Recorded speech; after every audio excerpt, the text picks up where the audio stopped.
Well, damn. Welcome to New Hampshire, everybody. I just want to let you know I had somebody just pull up beside me and he was smoking a bowl. And I told him, be careful because the police here in New Hampshire don't like that stuff. And they just accused me of having a big bag of marijuana in my vehicle. 24 hours after they searched it, they come and ticket me with it and tell me it was a big bag. Well, I'd like to know where I get a big bag of marijuana from.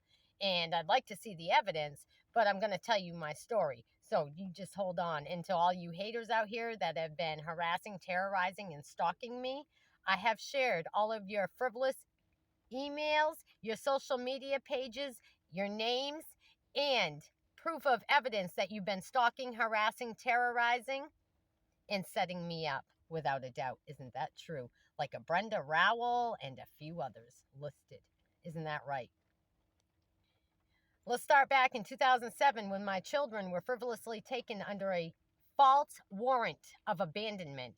I beat that case, and then the judge looked at me and said, however, Miss Crossan, you tell me you have a pacemaker? I said, yes, Your Honor. He said, well, based on that, you'll never be physically able to care for your children, and he terminated my parental rights. That was all after I proved my innocence.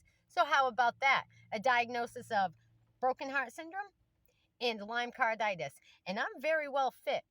So, noting that I don't take medications, I don't do drugs, I do smoke marijuana, but I'm not going to carry it through a zero tolerance state, knowing that I've been swatted, harassed, terrorized, targeted, and sexually trafficked by police and politicians that are trying to silence me.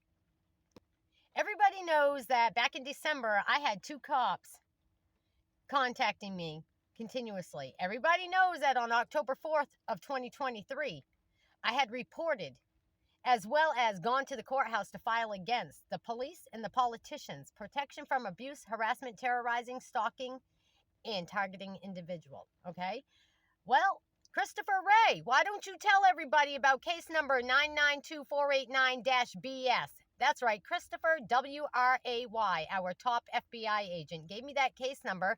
And Paul down the road, as well as the woo-woos that have a cabin camp up behind my property, were there to hear me talking to Christopher Ray. So, Christopher Ray, would you tell the whole fucking nation where that case disappeared to? Because you remembered me calling you August 8th, dropping off, hand delivering to the FBI office, and security can vouch for that because they're the ones that called the FBI agent over to get over 200 documents from me that I handed over in regards to the underground sex trafficking throughout Northeast Kingdom, Vermont, to include my reports against Vincent Aluzzi, Jeff Hare, Jeff Noyce, and a whole lot more. Isn't that correct? So why is it that I got arrested on a false pretense, is what I say. And anybody that's heard it and seen it, they say it as well, because there's a lot of discrepancy here. 2019, a warrant. I have contact with cops all the time. They're always running me. So why is it that all of a sudden something showed up after I made a complaint? Well, seems to be the officer was a detective perhaps in Raymond, New Hampshire before he became one police patrolman in Greenland, New Hampshire.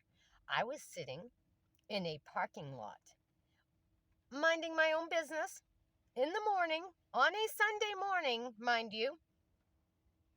I went to get my coffee jar out of the back seat, and when I turned my head and my body to reach for it, lo and behold, there was this cop sitting behind me. Was he parked legally? I don't know. I wasn't checking him out. But he was there, and then he drove out, and he went around the VW store and parked in the entryway facing me. I had just changed my cat's litter so he could poop in his box and made a hot cup of coffee. And he pulls over to me and tells me that he's seen me smoking something. I'd like to know what I was smoking. What was I smoking out of? Well, he then tells me that I have a warrant for my arrest. And he puts me into almost cardiac arrest with all of what happened. They were telling that I had track marks on my legs when it was actually fingernail polish that was dried on from when I had broken a bottle the very day before at the YMCA And I had gone out and told the lady, I'm so sorry. I tried to clean it up the best I can. I don't have anything else to clean it up with. And she said, it's okay, really.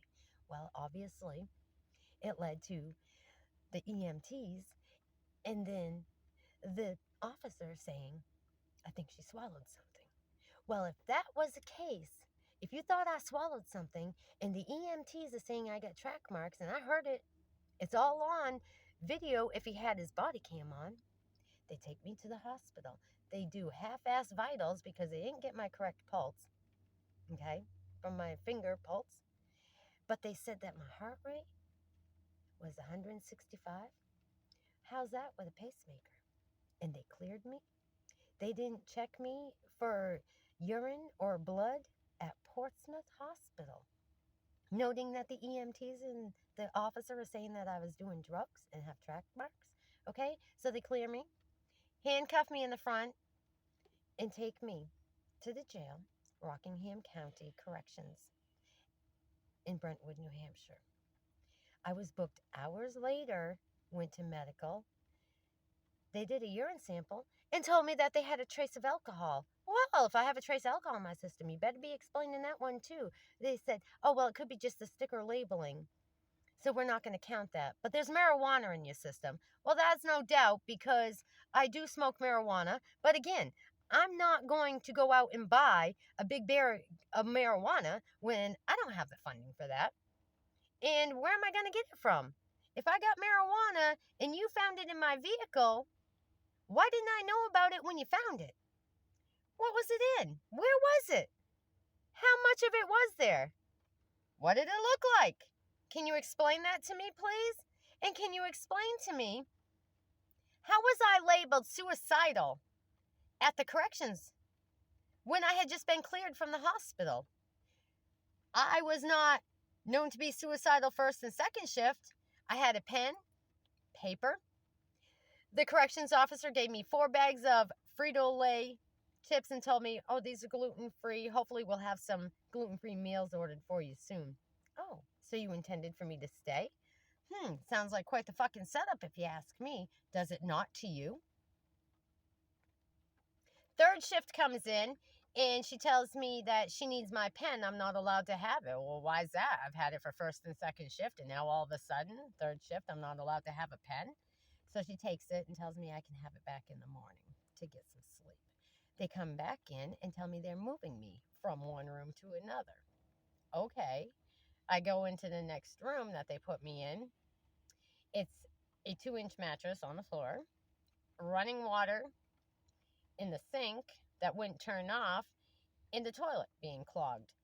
I tried to push the button, turn the water off, and I got zapped. I made the corrections officers aware of it.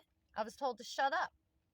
The very next morning, first shift replacing third shift, they were out in the corrections office talking about New York filing at the prison against the state for Sixth Amendment because of the eclipse that was going to happen and the illegal pre-trial lockdown that they were insisting on doing.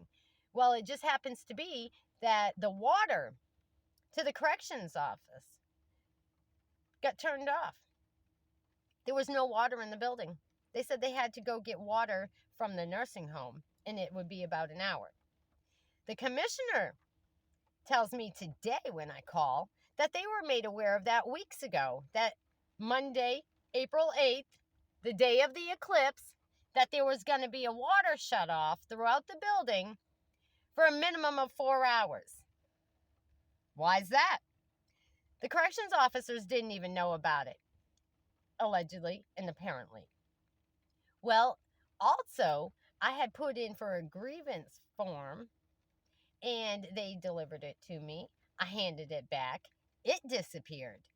That was in regards to the frivolous activity, the putting me down as suicidal after being cleared from a hospital.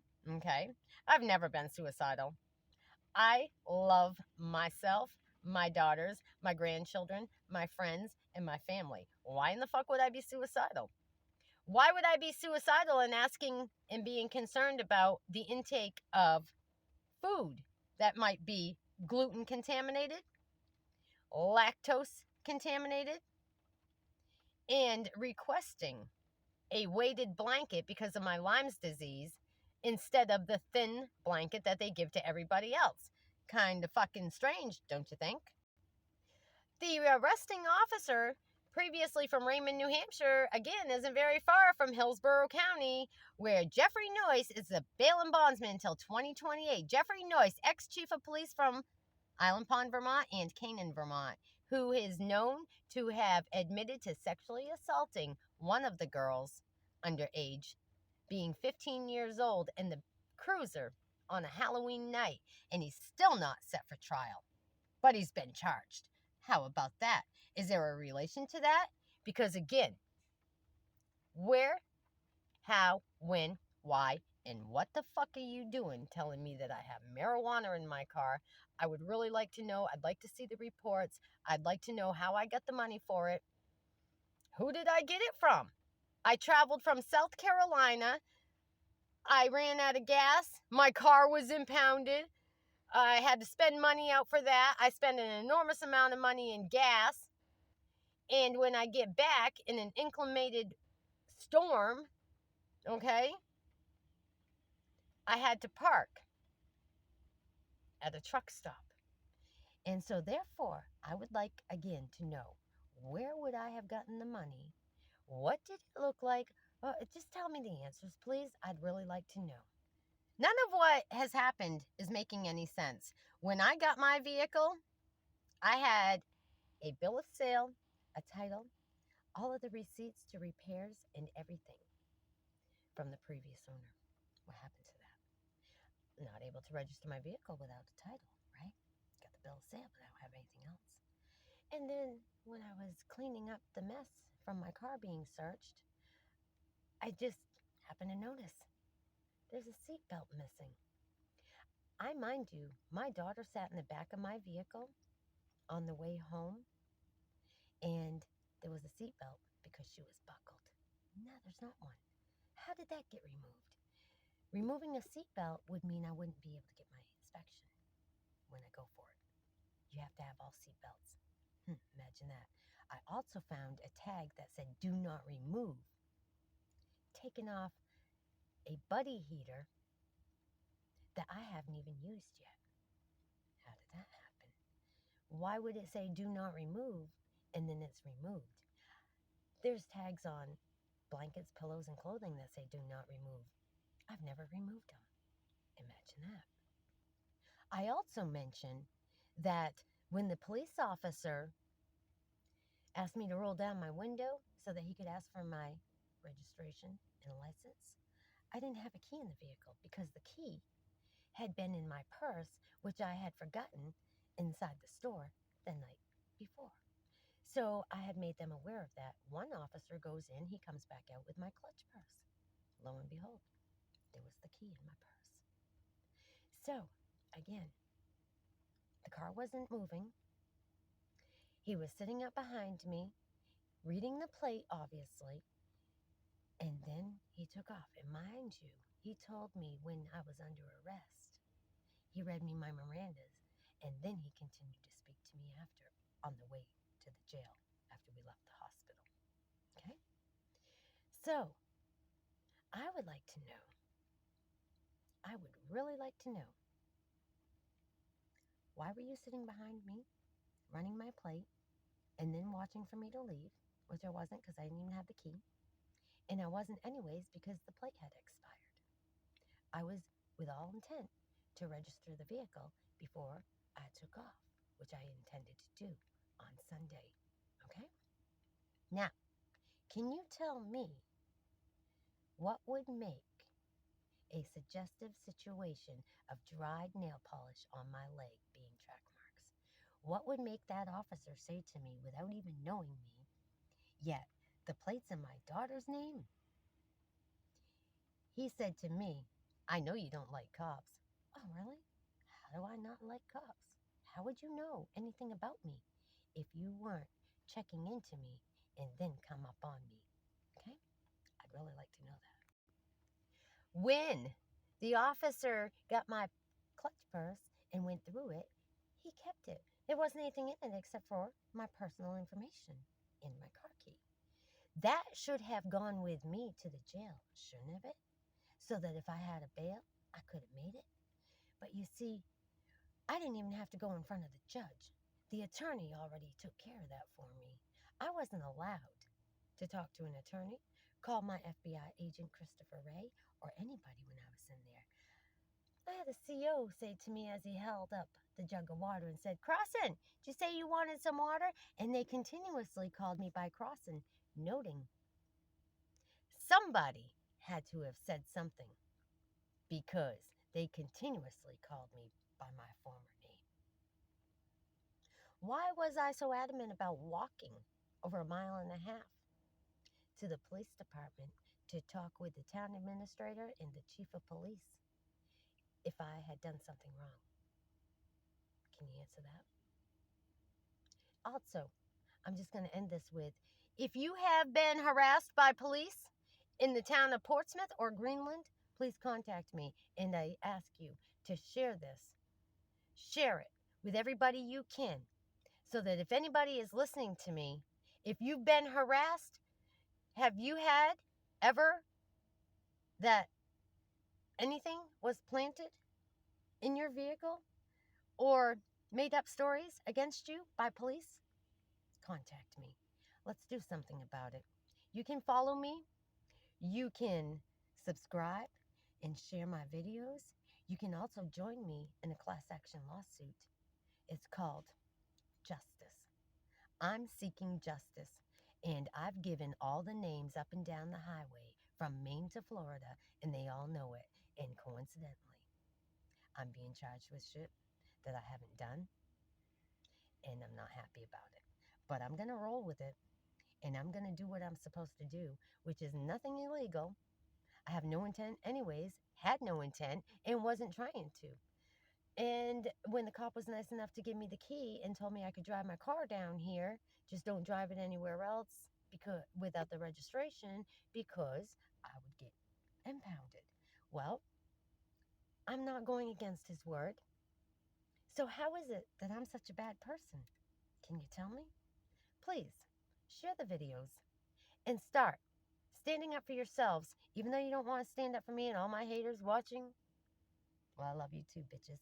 Good night.